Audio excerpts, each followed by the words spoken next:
What's up, guys? Welcome to another episode of the Middle Child Podcast with your girl, Royal Bose. And you already know you are appreciated here, you are seen here, and most definitely you are loved here. Guys, my voice is cracking. I'm losing my voice. It's like, it's a big weekend where I live, and so my voice is gone. I've been yelling for the past few days. But anyway, today is I think a personal episode for me. For some of people that may know me personally, I graduated from the University of Alabama with a communications degree in production management. So to have someone here who specializes in that field, because after I graduated, baby, I left. So to have someone who specializes in that field is just honestly a breath of fresh air and takes me back to my roots. So without further ado, I want to introduce you to my boy, finna turn friend, Devonta Ravizee. Did I say that right? Ravizee with Ravizee. Oh my God. Yeah, and I practiced before I got on, and I still. It's all good. No, you snap. You snap. I felt like you was like waiting for that moment for me to. I was. That's why I got nervous. I was like, but anyway, how are you? I'm great. How you doing? I'm good. I am so happy to have you here. It's just having somebody here that is in that industry, and you work with my best friend. So yeah, you know, I'm like super excited. Yes. All right. So how is life treating you? Oh man. What they say, life is good, you know? Yeah. I'm really in a good space, man. I'm blessed. You know, my kids are getting bigger. Mm-hmm. You know, I never really saw myself having kids. I got 3 of them things. Oh now, man, boy, girl. Yeah, I got 2 girls, 1 boy. Ooh. My son, he's 2 years old, and he looked just like his daddy. Yeah. You know, and it's a special thing. You know, I never thought I'd feel this way about stuff, but you know, when you start, I guess, making kids and all that stuff, yeah, another side of you opens up, and so I just kind of been in that place, really thinking forward. You know, business is good. Yeah. You know, obviously, I'm in the you know, production industry, but I'm also in some other stuff too, and that's doing really well. Yeah. I'm in a cool little space right now, man. God has been snapping. That's good. All right. So with that being said, if you could describe your life right now in only one word, what would that one word be? Oh, snap. Oh, man. You put me on the spot. That'd be the fun part, because it makes y'all think. Okay. Because I know it's so many words or phrases you can choose from, but we're going to try one. I'm gonna say, ooh. I love it. I'm gonna just say, a journey. I'm gonna say journey. You know, one word, journey. I think that's it, because a part of this, like everything that I'm experiencing right now, it just didn't happen like that. Yeah. Like we've been through every emotion. All the ups, all the downs, all the failures, everything that could go wrong did go wrong. But the perseverance that we had got us to this point. Yeah. And then there's more to do.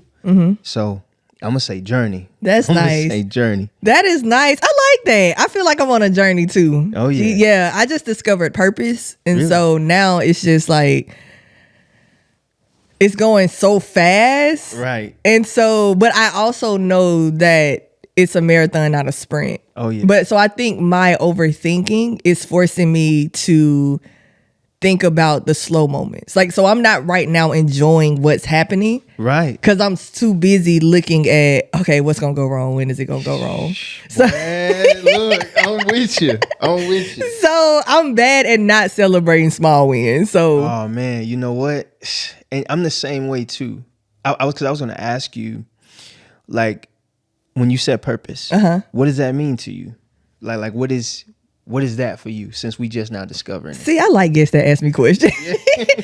Purpose for me is just what I was created to do. So whatever I was put on this earth to do, I feel like that's my purpose. See, we see that the same way. Because I'm gifted in so much, but it's like, why am I here? Yes. And so. Yes. And that's when you get to that's when you begin to be able to use your gifts more effectively. Yeah. Because when you know or you have some idea of what it is that you're supposed to do on the earth, it's almost like learning how to use your body. Yeah. You know what I'm saying? Your feet do a certain things that your hands can't, don't do. Yeah. And then your arms move a certain way that your legs don't do. So when you understand your purpose, you can use those gifts the way that would help you to accomplish the purpose. Yeah. And so that's beautiful. Like I've been seeing that like that for a while. And it's helped me make better decisions. Oh, that's good. You know what I'm saying? That's good. Okay. All right. That's helpful because I've been struggling with decision making. And then also, like you said, once you find out purpose, it helps you maneuver through your gifts. For sure. For so long, I had so many gifts. And I was just like, what? Yeah. I was like, what do I supposed to be doing? People be like, you're good at this, you're good at this, you're good at that. Yeah. But it really wasn't until I would say the podcast. Like it really wasn't until I really started my podcast this year where it's just like, okay, good. I am good at my gift is speaking. My gift is communication. My gift is writing. And it's funny how it has factored into this one thing. Yeah, you do that well. Man, thank you. It's crazy because I've always been a behind the cameras person, which we're going to get into production, but I'm a behind the camera person. Yeah.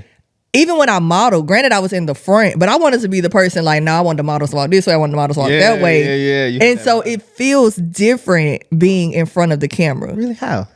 Because you got to be so personable. Okay. Like how we were talking off air. I'm so shy. Like I don't believe you. I am shy. You know what I think? I think that's something that the host is supposed to say. Really? Yes. Ain't no way in the world you shy. If you saw me out and about, I'd be like, I kid you not. Okay, it's not until you have to approach me. Okay. And I think it's a protection mechanism because I'm very observant. I want to see what's going on. I want to see what's happening. And so I think I just give off a rough persona. But even then, like when people walk up on me, I just be like, hey. Now you just from where we from. That's all that is. You just from here. Yeah. But it's just, I'm antisocial. I'm not antisocial. I'm socially awkward. Socially, really? I am socially awkward. I ain't felt no awkwardness. I don't know how. I guess because we just got this. We just vibe. Yeah. Okay, that's what it. It's probably the person too. Yeah. It's probably the person. But no, if you saw me out, you'll be like, ain't no way that's her. So I did this speaking event this past week. Yeah, you tell me about that. And the whole time sitting in the crowd, I was so nervous. People was walking up, I was like shaking their hand. I was like, oh my God, hey. When I got on stage, so I say a prayer before I get on stage. Sure. I say, less of me, more of you, none of me, all of you. Okay. So that's my thing. And so when I got out on stage, I literally have to zone out. And I like crowd participation. So I was like, good evening, everyone. And they was like, good evening. I was like, I can't hear y'all. Yeah. And so I have to tap into that. But if it's like a strict speaking engagement, I can't do it. And that's what I thought this was. I was so nervous because he was like, I want you to read it just like this. And I was like, oh, man. That ain't... read the script. Say this, get off the stage type things. I was like, I can't do that. Yeah. Or else I'm gonna be up there stuttering. So again, goes back to I'm very socially awkward. I'm shy. I'm an introvert. So it's I don't see how you don't see that. I don't. So this is what I think. I think, well, at least my observation. Okay. Right. You're so gifted that you've learned how to turn it on when it's time to turn it on. That's interesting. So it's like, all right, I'm shy, in my everyday life. But when it's time to say action, I turn into, Clark Kent. Yeah. He be Clark Kent when he at work, and then when you say action, you Superwoman now. You're the superhero. Uh-huh. And that's probably, in my opinion, that's how it's coming. Because right now you like glowing. Like there's no shyness. Yeah. You've been smiling the whole time, and your smile not fake. Uh-huh. You know what I'm saying? Because I'm in purpose. You see what I'm saying? Yeah. Yeah, you own it now. You turned it on. So what about you? Because you're in production. Yeah. So have you always been a behind the camera person? Or did you start off in the front and then work your way behind? Oh, that's a very good question. Honestly, I don't know. So I guess I started kind of in front of the camera, if you could say. I started making music, rapping and stuff, and I still rap. I still, have concerts and everything. But when we got the opportunity to do the TV show, I just kind of expanded into the production side of stuff more heavily. You know, we was always doing music videos and everything like that. Really, the TV show the opportunity came from a music video that we did. Okay. Yeah, the song Lil Penguins that I created made a really, really cool music video to it, put it on YouTube. We went damn near viral and got the opportunity to expand the idea of the TV show. And that turned into one script, and it turned into another script. And then next thing you know, we had a TV show. Yeah. Next thing you know, we got picked up on Amazon Prime. And then boom, you know, now we here. Okay, you know? okay, yeah. All right, so let's talk a little about this TV show, because I came to the screening. When was that? Was it a couple years ago? Yeah, I think it was 2022 maybe. Something like that. Yeah, I came to the screening, and I know you asked me out. You was like, so what did you think? I absolutely enjoyed the episode. Yeah. I don't remember the event because I was having a lot of fun. I guess that was the moments I had turned it on. Yeah. But my best friend, it was in episode 1. Shout out to my girl, Natalie Diane. I love you, girl. But I am excited that you guys are coming out with, you know, more episodes and then more seasons. It was just like at the end, I was like, so when is the second episode coming out? Yeah, you know. So give us a little, without giving us too much, what is the 5 Little Penguins a little about? For sure. So the gist of the TV show is that no person is a penguin, but which means no person is black or white, but we all have gray areas in judgment. So if you judge a book by its cover, 7, 8, 9 times out of 10, you're gonna be wrong. And so we took that premise and we applied it to real life situations. The TV show is based off real things that have actually happened in Birmingham. A lot of the stuff you see in the TV show, you can Google it and you'll see the real stories. Okay. And so it's about how the actions of one person affects the lives of everybody around them, whether they want it to or not. And one of the stories that I kind of use as an example when I'm talking about it is when I was in high school.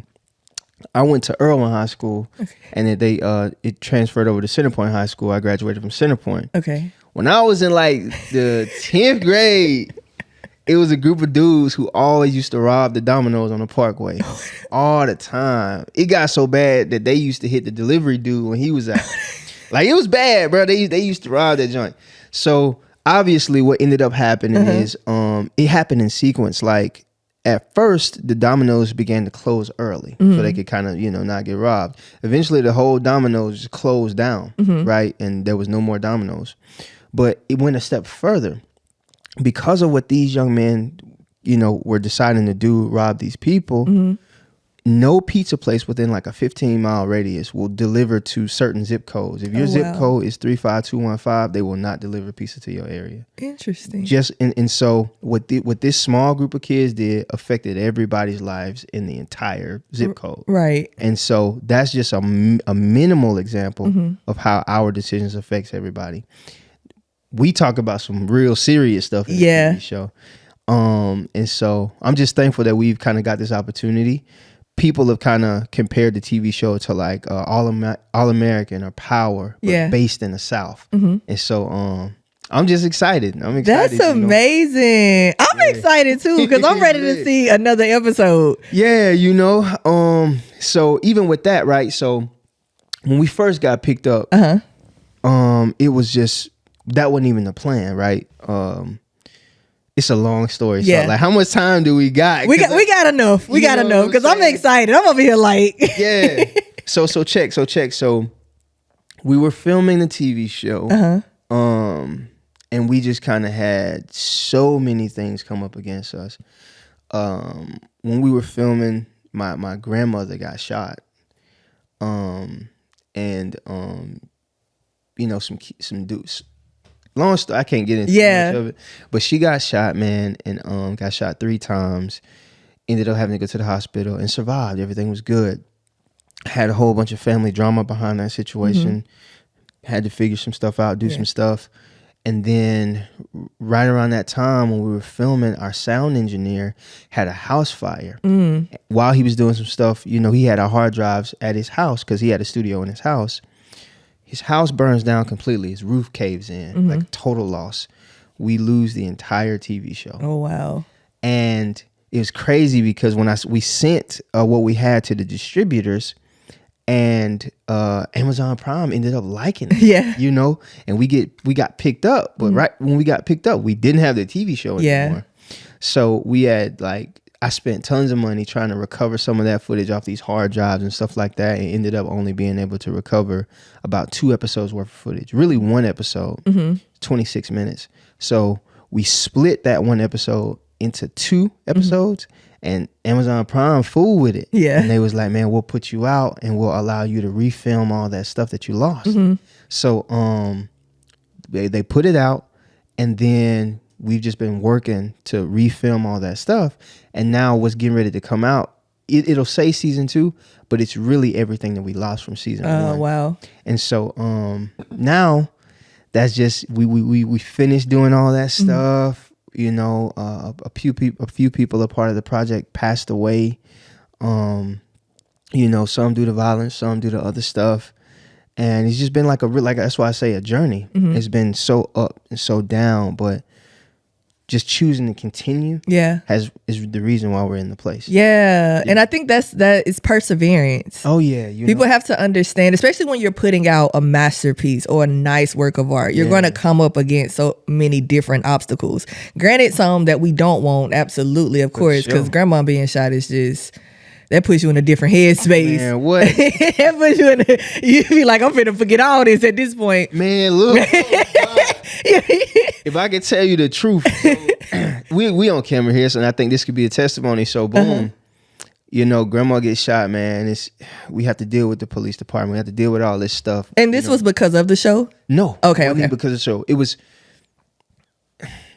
everybody got a pass. Yeah, you know okay. Understood. And so people kind of got caught up into some stuff, and people felt the need to retaliate.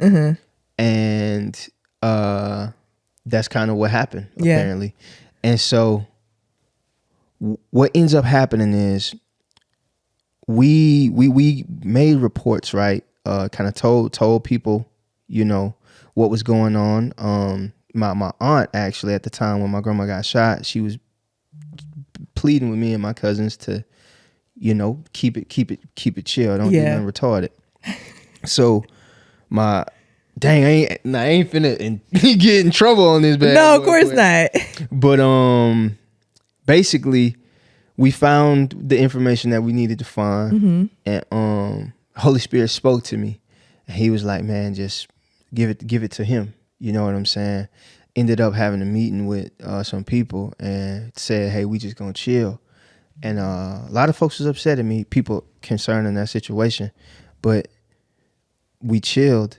And a couple days after we had the meeting, I was at the gas station. I was walking my daughter to the gas station because, you know, I grew up in the 90s. So you go to the gas station, you get, you know, you have to walk to the store. My baby don't know nothing about that. So I was like, we're finna walk to the store. So me and her walk to the store, get to the gas station. One of the guys who was responsible for the shooting of my grandmother was at the gas station while I was with my baby. And instantly it's like time froze. And, you know, again, because I know the Lord, Holy Spirit was like, hey, man, you know, what you gonna do? You know? And ended up I had my baby with me, so I kind of used that as an excuse. Yeah. Like, all right, I'm finna, you know, we finna let this be. She was at the right place at the right time. You know what I'm saying? And then, like a week later, I run into one of the guys responsible for that situation, a second time at American Deli in Crestwood. I get my food, you know what I'm saying?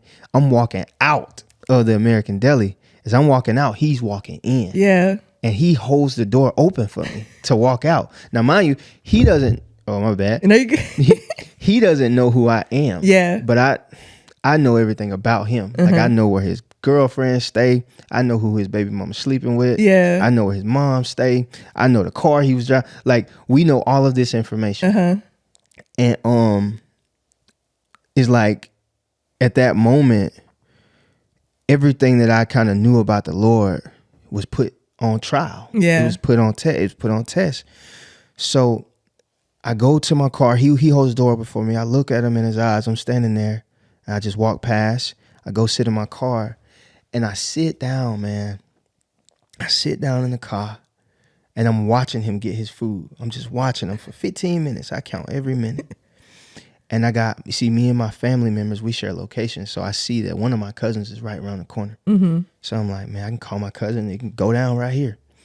And Holy Spirit spoke to me in that moment. He said, bruh, once you call your cousin, you cannot take it back. Mm-hmm. Because like I'm sitting here thinking about all this, but once I call him, it's going to go down. Yeah. There's no talking this person off the ledge.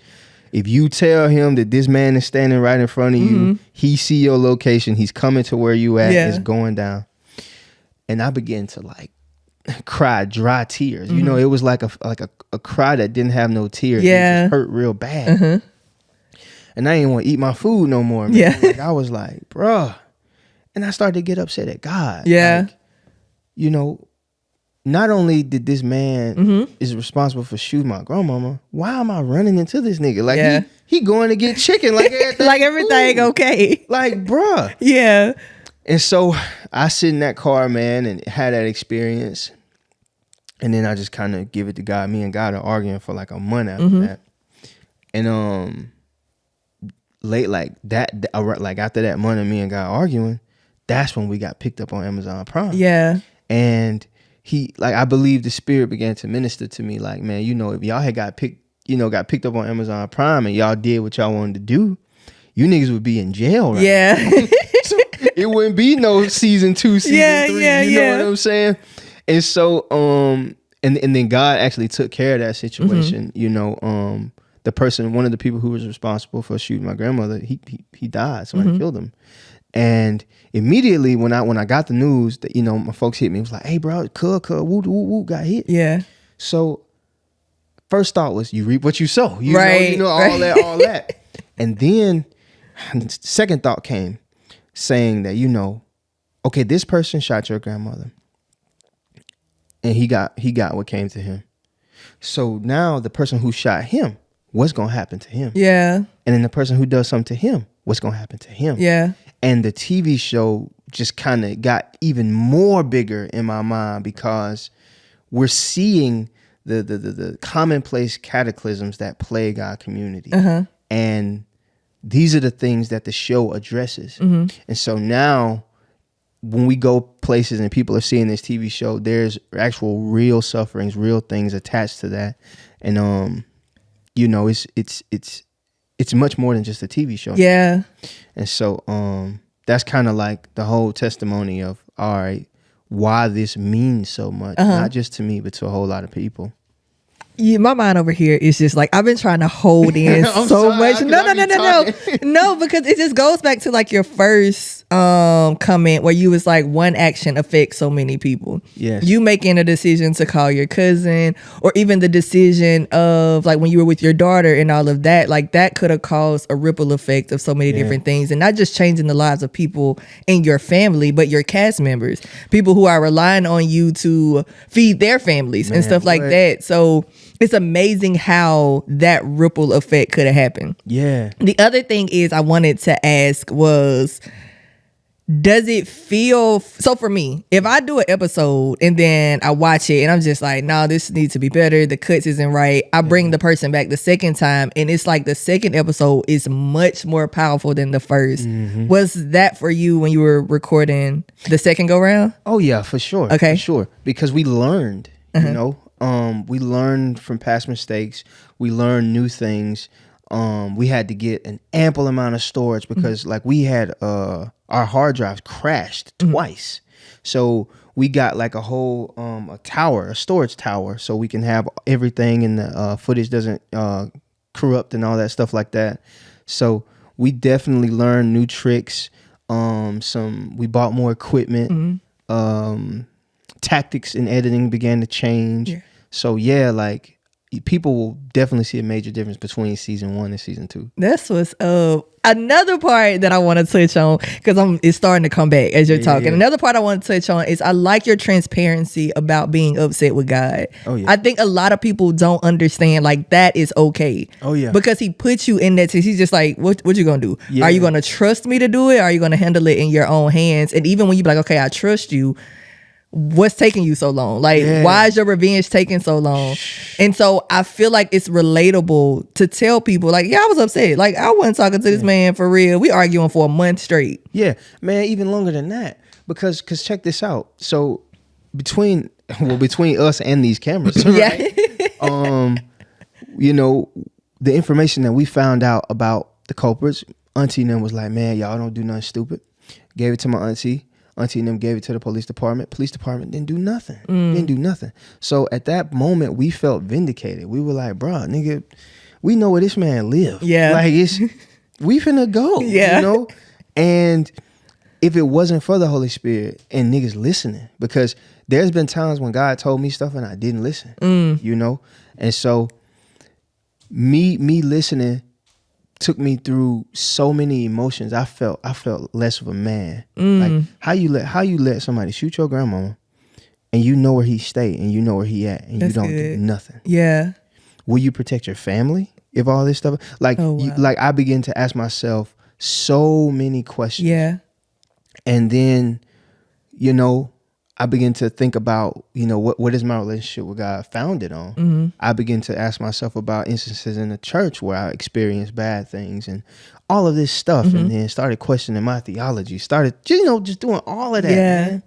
And then really being like, God, man, you know, I'm not perfect, but I've been solid. Yeah. You know what I'm saying? Like, what's up? You know? Yeah. And so all of that played a part in just that whole time. And then as I began to just accept who God was in my life, which is the head, I just kind of I was contently upset. Yeah. You know, I was upset, but God is God though, and he's good.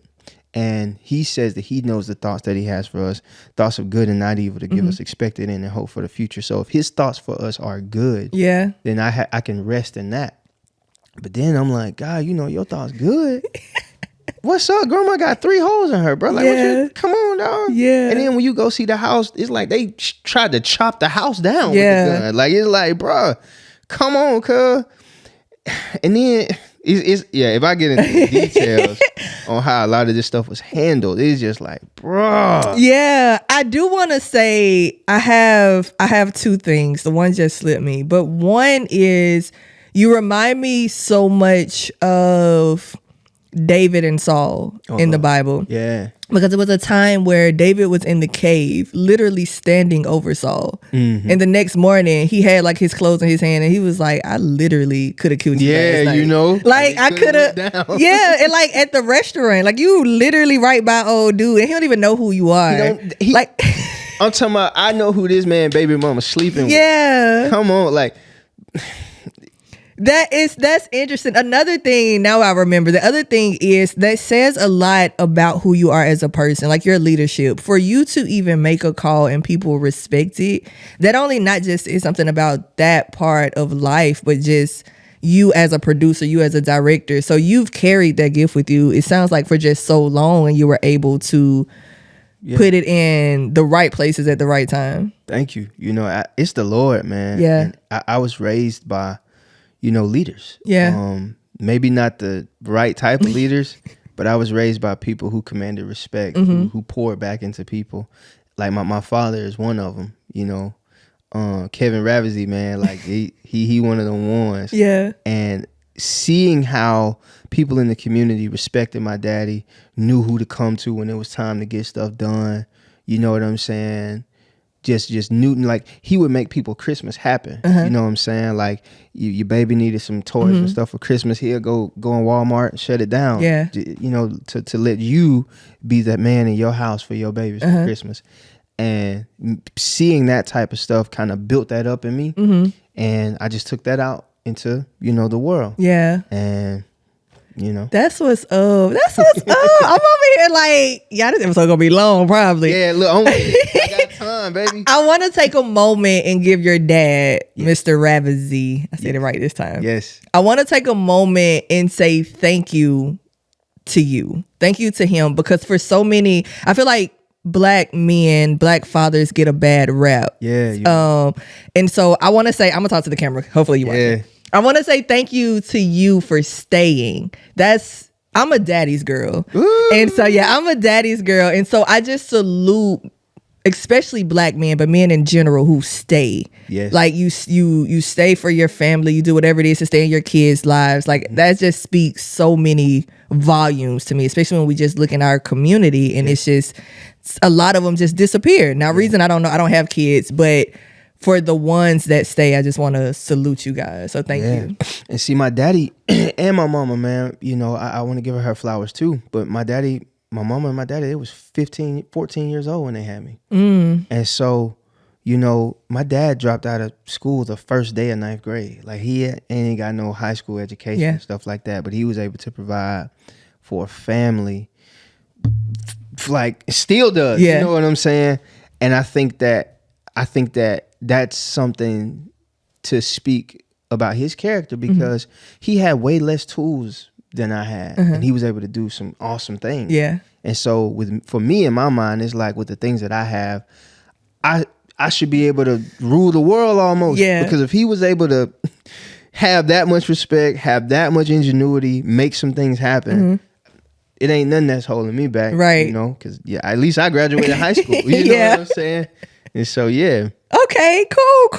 All right, so we gotta take, because guys, we gotta take a step back real quick so we can rewind to piece all the things together. For sure. You said rapping led you to producing the TV show and all of that. What got you into rapping? Just life. Okay. You know, it's like, we from the hood. Yeah. So everybody rap in the hood, kind of, sort of. You know, you beating on the lunch table, you spit a freestyle, all that stuff like that. So I kind of grew up around the culture. And then my family loves music. You know, my grandmama, she got me into the R&B and the blues. We'd be cleaning up the house all Saturday, all Sunday, listening to gospel music, listening to Otis Redding, listening to Bobby Blue Bland, listening to all these different artists. And that love of music just kind of was in my chest already. And then I wrote my first song when I was 14. I was talking to this girl, man. And so decided to write a little rap song, you know. And my mama was like, "This is actually good." I'm like, "Okay, you know, I'm out here, you know." And I decided to go to the studio and record the song. And it was actually cool. And I was like, "Man, this is all right. You know? This is cool." And then my first time being in the studio with the headphones on, you know. You thought you were doing something. Yeah, you know, engineer walking me through it, man. And I was just like, dang, I like this. Yeah. And I just kind of kept going with it. Beginning to learn more about music production, began to meet people, and I actually did the X Factor when I was 17 years old. Okay. You know what the X Factor is? A little. So, you know, on the surface. Yeah. So not Fear Factor. No. Yeah, not Fear. You weren't jumping out of planes and stuff. Yeah. It's like American Idol, but X Factor. And they had like a, what's the name, in New Orleans. Actually, my theater arts teacher had put me onto it. So I actually took the opportunity, went down there, made it to the second round. Yeah. You know? And so that was a pretty cool experience. And I just stayed with rap, you know. And oddly enough, when I began to do my family's like history, I began to research my family name. I learned that my family was actually in the music industry. Oh, wow. I don't know if you heard about the Ravizee Singers, but they were like a famous, you know, kind of quartet group throughout the Southeast, doing gospel medleys. And okay, I knew that last name sounded familiar. Yeah. Okay, you know? yeah. And when I figured that out, I was like, dang, so this is kind of like in the blood almost. Yeah. And I began to really be extremely creative with music, because I felt like I was standing on the shoulders of giants. And then even my own other family, you know, my family was involved in activism. A lot of my relatives were responsible for taking care of the minds and hearts of the people during the 1963 Children's March. Wow. In Birmingham. And so it's like, when I found out all of that history, it kind of galvanized me to take a lot of stuff serious. Yeah. Did you feel a certain sense of responsibility? Yeah, I mean, responsibility, but also direction. Oh. Because here I am, if I be honest, man, for the longest, I felt like my purpose was to just get money. You know what I'm saying? By any means, right? Whether I was a dope boy or whatever, I knew I'm just supposed to get money. That's what people in my family do. We gonna get money. Yeah. And when I began to find out my family's history, I began to, like you say, purpose. I thought that I was just supposed to get money. Yeah. Now I realized that my people were actually world changing. That they was going through the Southeast singing these great songs that they made. They're in activism, and they were a part of one of the greatest civil rights displays in the world. Like, and when I found that out, I was like, bro. I thought one thing, but God was saying a whole other thing. And so, Yeah. That speaks a lot about, I was having a conversation with Natalie not too long ago about how he says that he'll do exceedingly abundantly more than you can imagine or think. Yes. And you see your life as this one way, and then okay, cool, this is how big I want to be here. But then he does a whole different direction for you. And I think it came with you just having that realization, because now you got a TV show that's about to... Yeah. Can TV shows win Grammys? Yeah, actually, they can, I believe. Okay. Yes, they can. Yeah, well, you got a TV show that's going to win a Grammy one day. What I'm saying? Yeah. I'm sorry, guys. I left out of the production world. No, you good. Because honestly, so when we dropped our TV show, man, so shout out to the whole team, man. Shout out to Jordan Hudis.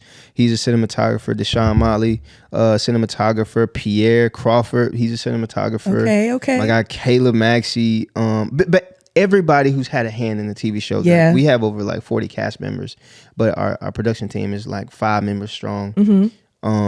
Salute to y'all. Yeah, because that production is, man. Look, it's serious. You know?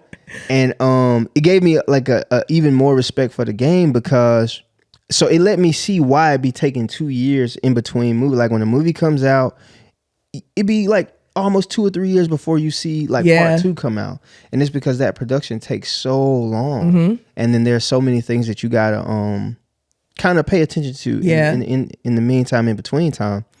And I think that spending so much time with people, learning who they are, and we're working towards this common goal, just makes you respect the need for the organizational skills, the need for stick-to-itiveness, all of that stuff, because it wasn't no easy process, whether we were talking about things happening in real life or stuff on set. I think, just understanding the workload that it takes to do something like this is bruh, I respect it. Yes, especially when you can find a good group of people that can see your vision. Gosh, yes. I was telling people, because we have a really great mix of people on our team. We got people who have done this before and been in the game for 20 some years. Shout out to LaShawna Tripp. And then we got people who this is their first time doing something. They just came to the casting call, tried out, and they had raw talent. We was like, man, shoot, you don't know much, but we can work with it. Right. And people being willing to learn. I got this motto, man. You can do more with a few good people than 1,000 talented people. Oh, that's good. And that's why me personally, I rather work with good people over talented people. Yeah. Because you can teach a person a skill. You can teach somebody how to do something, but you can't teach nobody how to be a good person. It kind of has to be in them, for the most part. Yeah. And so that thinking led me to choose the people that I chose. And we've been able to get the ball rolling. It's like downhill at this point. And so it's picking up speed. Do you feel like it was an easy transition from doing music videos to production? Yeah, because it all translates very well. And the fact, because I'm still doing all the stuff, it was like, man, I found a way to tie everything together. Yeah. Like, for instance, the TV show is 100% Birmingham, right? It's all Birmingham. The music that you hear in the background, all Birmingham artists. Okay. The clothing lines that you see them wearing, a lot of that's Birmingham clothing lines. We filmed inside of Birmingham businesses, unless we had to go out of town or something. But the thing was, a lot of those contacts that I had already had, I just tapped those like, hey, bro, you got some music? You want to get into the TV show? Yeah. Let's get the paperwork. Let's do this. You know what I'm saying? And everything just worked. I remember one time we had some moments on set, man. Yeah. Like, so there was one time we had to film on 7th Avenue. We shut the whole Ave down. We had millions of dollars worth of cars out there. Shout out to my guy, man, over the car club, man. And the motorcycle club, the 205 Block Boys. We had all these cars. We had this bike club come from Atlanta. Yeah. Like, it was just a scene in the movies for real. Yeah. It was just awesome. And we had the guys doing stunts on the bikes and everything like that. We had to be 100, 200 people strong. Yeah. And everything was great. We was filming the scene. Everything was cool. Then some young niggas crashed the set. Oh, wow. They drove through the barricade in a Charger. Oh, wow. Like, and it just got real bad real quick. And that was like one of the things that I kind of write down in the history books, because in one moment we was on top of the world, and then the next, nigga, remember you in Birmingham. Yeah. You know? and we had that experience, you know?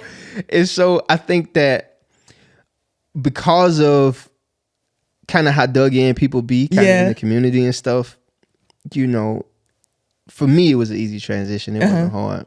Okay. Did you ever think that you would be doing TV shows or movies or anything? That's interesting. It just kind of developed and evolved into it. I mean, it wasn't a part of the plan at all. It just kind of, one thing led to another, and then that led to something else. That led to something else, and boom. Oh my goodness. All right, so this is a personal question for me, because now that I am developing employees now, and then I'm in the production arena again, how do you stay sane when things aren't going as you see them in your head? Because, you know, we're very, we see it. And then once it's out and you're putting people in different places, it's like, this may not be a recording, right? Or it gets done and it's like, oh, we got to shoot all this over again. Like, how do you stay sane in moments like that? Man, I be praying. You know what I'm saying? Me personally, I be praying. And then two, I try my very best to trust the people that I've put in place, trust their instincts, trust, you know, that they're able to do the job. Yeah. And also making sure that the grounds for communication are completely open. Okay. Because I really, really value relationships. So it's like, day one, like, look, if you got a problem with me or something that I'm doing, let's be able to say that respectfully. Yeah. Like, don't be afraid to say, hey, bro, this is not right. And if I come to you and say, hey, I don't like the way you did that, it's not me being ugly and mean to you, but we have a job to do and a standard. So we have to set the standard from day one. And once you kind of set that and people know what the standard is, it makes everything after that easy. Okay. It makes addressing problems easier. And then after that, it's just, you know, making sure that you be kind of on top of stuff. And you know, when you delegate things, let people know, like, hey, you know, this is on your shoulders now. Yeah. Like, it's a responsibility. And I've had to have some real tough conversations with people. Like, you know, don't get me wrong, but because of the culture, the camaraderie that you set from day one, it makes addressing those things doable. Yeah. You know what I'm saying? And so, yeah. Okay, that's helpful, because me, I do not like having those hard conversations, because I don't like being misunderstood. Exactly. So it's like, I just really hope they don't take this the wrong way. And then when they take it the wrong way, I'll be like, man, I done tried everything for you not to, you know, and you done took it the wrong way. So you mad at me now? Like, come on, man. We sit here mad at each other. You feel me? Don't even want to talk no more. None of that. But you know, it's all about just setting that standard and having that personable situation, like, because, you know, in corporate settings, they try to keep everything business. Yeah. Right? They try to keep everything business and just, you know, just this is it. But because we are human beings, that is impossible. Yeah. Because if you do something that affects your job, that not only does that affect your job, it affects your ability to feed your family. Right. Feeding your family is personal. Like it's Yeah. there. It don't get no more personal than that. So there, you got to try to be able to find, especially in the field that we're in, a healthy balance between understanding that I'm talking to a person Yeah. who's here to do a job. Like you're not talking to the job, you're talking to the person that's here to do the job. That's good. So being able to communicate to that person who's doing this job, it'll work wonders. And and also letting people know your expectations. It's like, all right, you say you're a professional or you want to be a professional. That means knowing what you're supposed to do. Yeah. Like you can't expect to get the grandiose treatment with subpar performance. It just don't work like that. And I think being able to respectfully say that helps,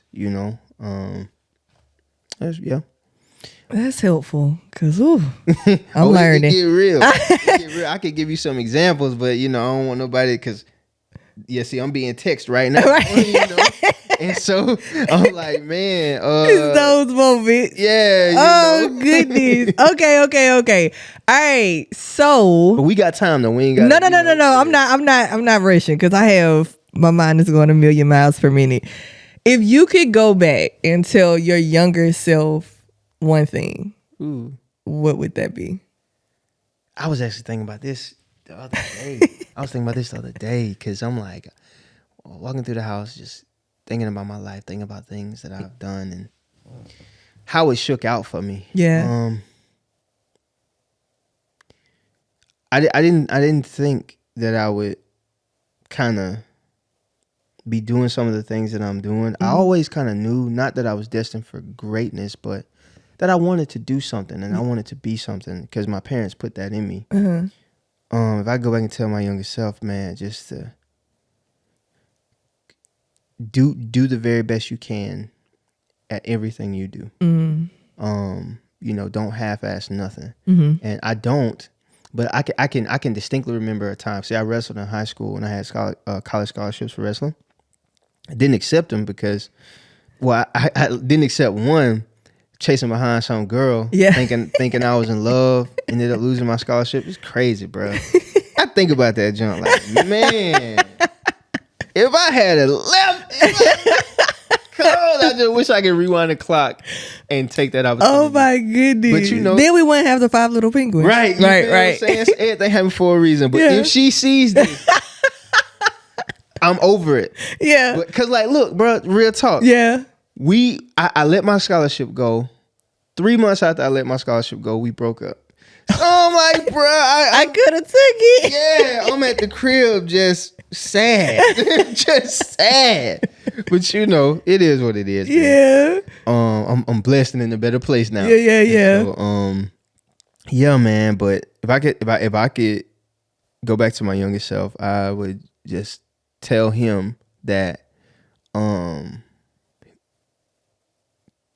that he's loved, and that's good. You are totally and completely fine in yourself, being yourself, and life is meant for you to learn. I kind of grew up because my mama had me when she was 14, daddy was 14 turning 15, so my mama kind of had a lot on her shoulders. You know what I'm saying? Being 14 years old with a child, you being ostracized, you got people saying messed up stuff to you. So now my mama was the type, she ain't going for no BS. So she felt like she had to prove a point to people. Yeah. She gonna be able to raise a good child. So she was on my head about everything. I had to get stuff right. I learned how to read and write before I went to school because she was on me like that. But it was really out of her need to, not be seen as an unfit person or whatever. Yeah. At least that's how I see it, right? Because she had pressure on her, and it worked out because I needed that type of stuff. Yeah. But I also went through some stuff as a child. I was molested as a child, and so because of a lot of the eerie things that went on with that, I didn't really have a center. Yeah. You know what I'm saying? I was looking for affirmation from friends. Oh, that's good. From, so I was getting in trouble so much. Yeah. Running from the police at 11, 12 with my partners in Kings Forest. I was getting in trouble in school every other week. Just my little brother, like, he watched me get jumped one time because it's like I grew up. My brother had to be with me everywhere I go. And so I'm outside causing trouble. My brother watching me get jumped. He's like 5 or 6 at the time. And, I was just running around trying to find that acceptance. And if I go back, I would go back and tell him, like, hey, bro, you good, man.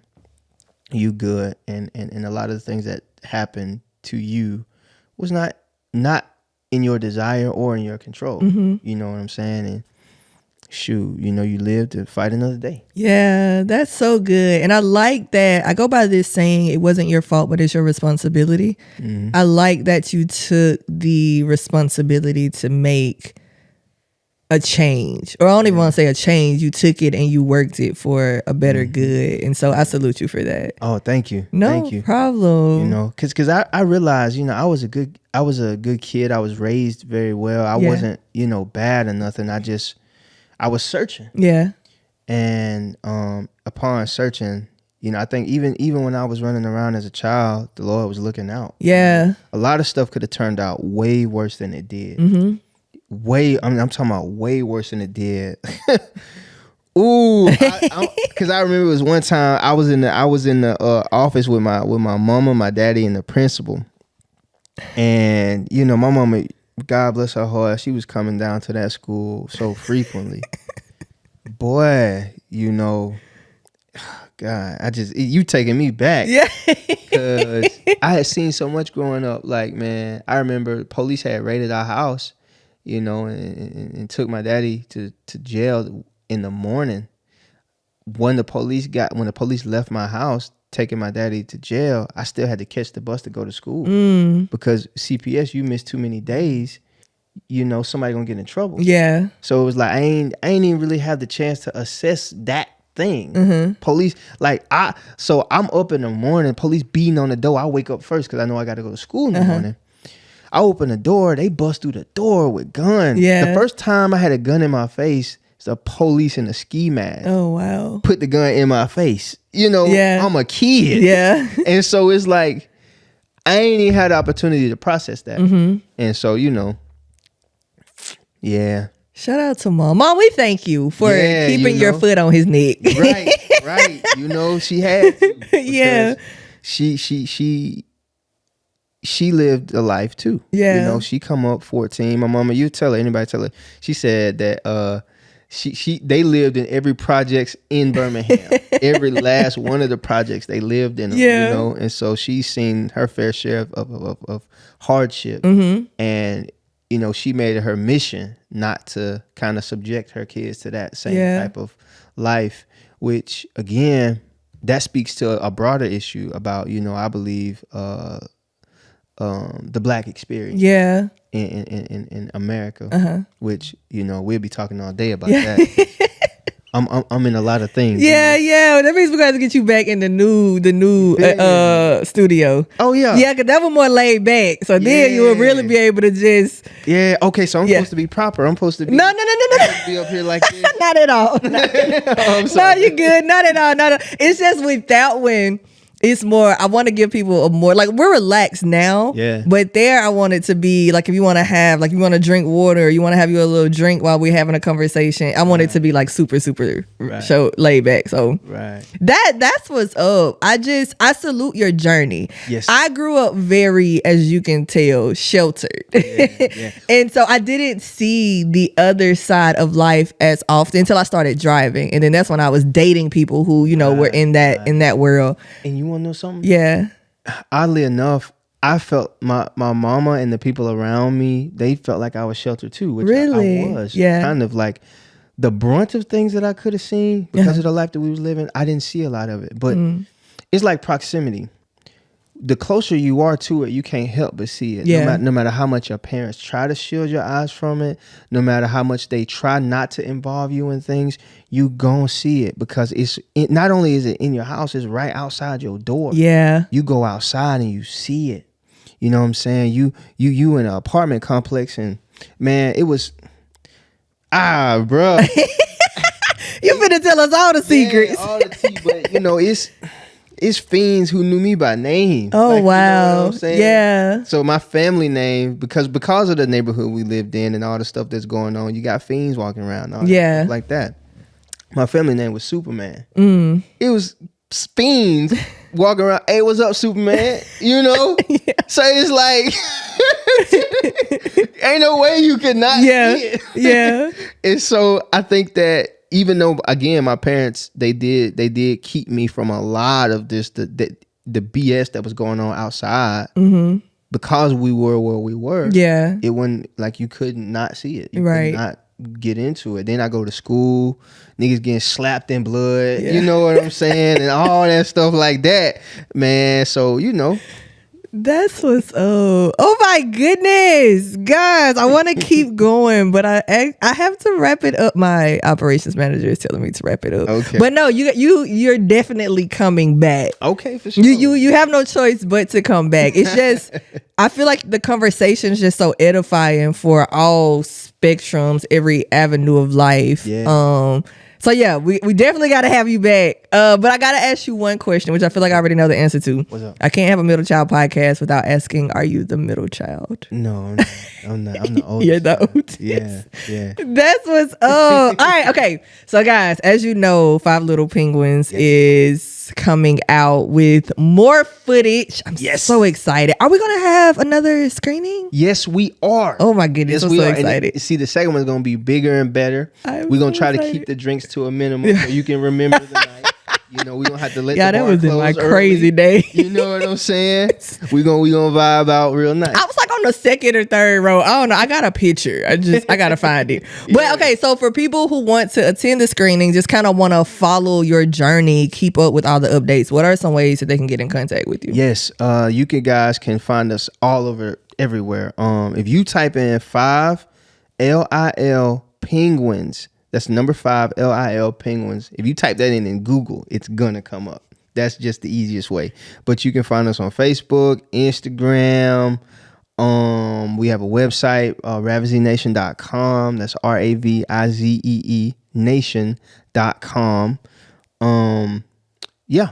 5 Little Penguins everywhere on everything. Oh my goodness. Y'all better once you do it, just come in and say I did it. Okay. You feel yeah, you know. So that we can so we can see y'all there. Cause baby, I'm gonna be there. I don't even care where I am. I'm gonna be like, I can't.